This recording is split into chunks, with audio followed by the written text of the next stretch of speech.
this pain I had, and I still have, has been with me since I was a little boy. All that external validation, all this disorganized attachment, all this not caring about my own personal life and not thinking of the future and the man I want to be. I grew up completely fucked up, dysfunctional childhood. I dodged bullets and gang violence. And I mean, I had an asshole stepdad too. God, I had a very, I'm not trying to compare myself thinking I'm like the worst person in the world. Oh, feel bad for me. But you also have to give yourself grace with that. A lot of stuff was not okay, and a lot of stuff was unfair, and a lot of stuff was messed up. And the more I talk to people, they like raise their eyebrows, like, "Holy shit, that's what you went through." I have therapists that like they salivate hearing about my childhood because they're like, "Ooh, I can't wait to jump into this," and that's not always a good sign. So I realized like where it all came from, and then because I realized where it all came from, I'm able to give myself grace from it.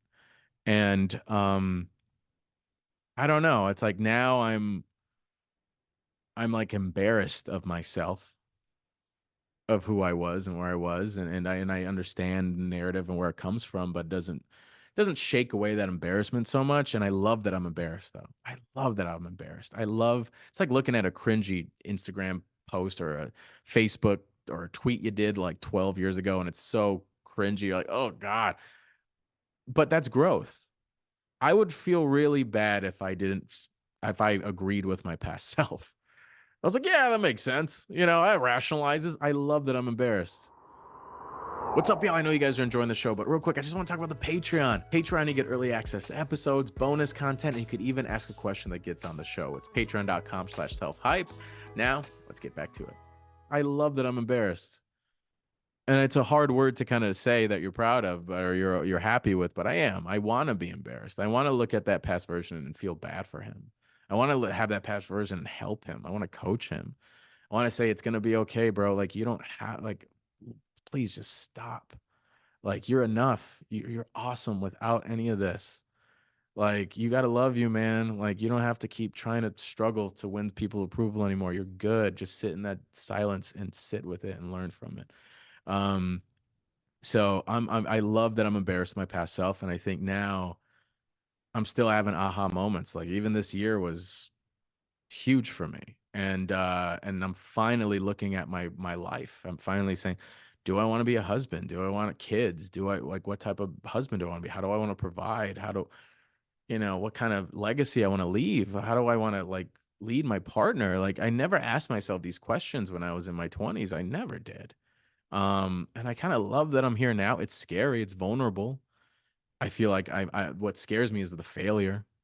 I think putting myself in a position to be a husband to a wife and possible father to children, it makes me emotional talking about it because I'm scared to fail.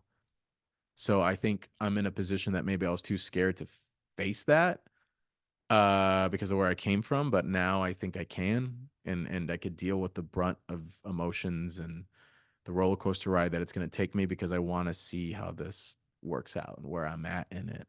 Um, but now I always tell people I'm training to be a husband. And I for the longest I would look back at my exes and be like, well, they had their issues, they got angry and they did this and they were all over the place and they nagged and they were jealous and all these other things, which in some light, sure, but I kind of wasted their time. And I talked to my therapist about this too, and it's like you gotta leave yourself alone a little bit because they're grown ass adults. Did you ever say that you wanted these things? Did you ever lie to them? No. Well, they agreed to be with you, and I'm sure you were a lesson for them. I'm like, yes, I was. I'm sure, and they were lessons for me, but I wasn't able to lead anybody because I didn't see that for myself. If you don't see it for yourself, if you don't know who you're meant to be, then how can you lead with someone or go with someone to help you get there? It's just you'll get aimless and the person next to you will figure out what the hell are we doing and get anxious too. And I don't blame them for doing that.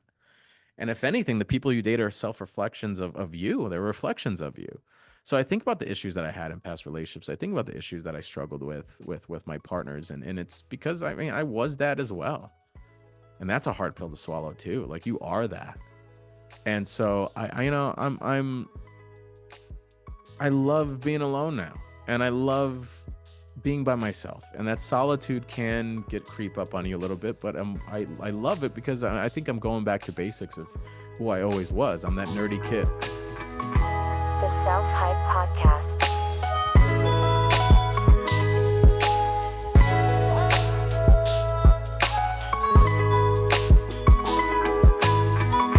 The Self-Hype Podcast.